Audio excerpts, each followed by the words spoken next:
नमस्कार, current news में आपका स्वागत है। आइए आज बात करते हैं उस टॉपिक पर जो आजकल बहुत सुर्खियों में है।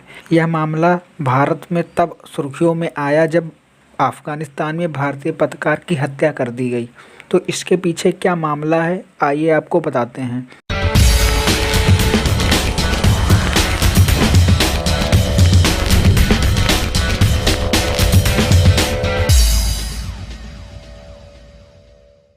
तालिबान, जिसमें तालिब मतलब स्टूडेंट होता है, जिसको पुश्तो ज़ुबान में इन छात्रों को तालिबान कहा जाता है। ऐसा दावा है कि पुश्तो आंदोलन धार्मिक मदरसों में उभरा, जिसके लिए सऊदी अरब और आईएसआईएस ने इसकी फंडिंग की।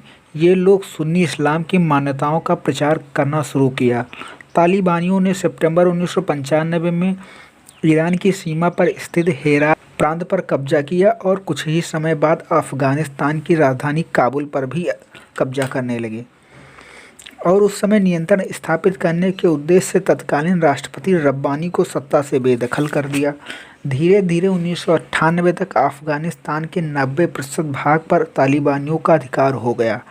इसी समय वहां के लोग अत्याचार से बचने के लिए तालिबानियों का स्वागत किया तथा तालिबान भी सड़क निर्माण और भ्रष्टाचार पर अंकुश करके कुछ लोकप्रिय भी हुए और इसी बीच में इनकी धाक पूरे देश में बढ़ गई। अब यहीं से तालिबानियों का असली रूप सामने आया।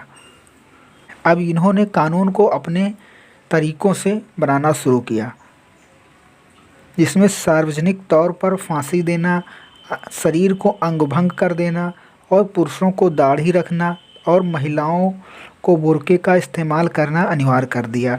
टेलीविज़न सिनेमाओं को बंद कर दिया और 10 साल से अधिक उम्र की लड़कियों को स्कूल जाने पर पाबंदी लगा दी।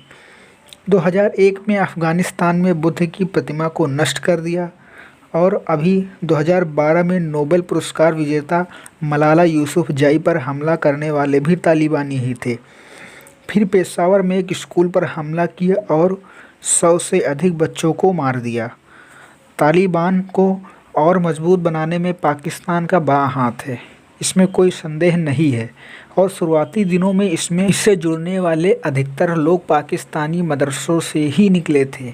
तालिबान को सरकार के रूप में मान्यता देने में पाकिस्तान भी शामिल था। अमेरिका इस तालिबान पर कहर ढाया।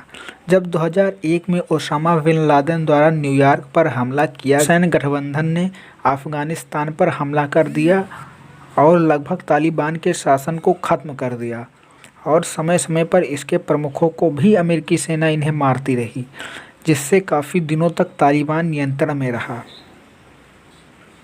फिर 2020 में एक शांति समझौते के बाद अमेरिका ने अफ़गानिस्तान से अपनी सेना स्वदेश बुलाने लगी। अब जैसे ही सेना अफ़गान में कम हुई, सांप पुनः बिल से बाहर निकलने लगे और पूरे देश में अस्थिरता का माहौल पैदा कर दिया। यहाँ तक तो पुनः अफ़गानिस्तान में सरकार गिरने का अनुमान व्यक्त किया जाने लगा है। यह भारत में तब चर्चा में आया जब हाल ही के दिनों में एक भारतीय पत्रकार दानिश सिद्दीकी की एक मुठभेड़ में मौत हो गई। पुलित्ज़र पुरस्कार विजेता से सम्मानित यह पत्रकार फोटोग्राफी के लिए जाने जाते थे। उस समय भी फोटोग्राफी ही कर रहे थे। इसी बीच अफ़गान सैनिक और तालिबानियों के बीच हो रहे संघर्ष में इनकी मौत हो गई।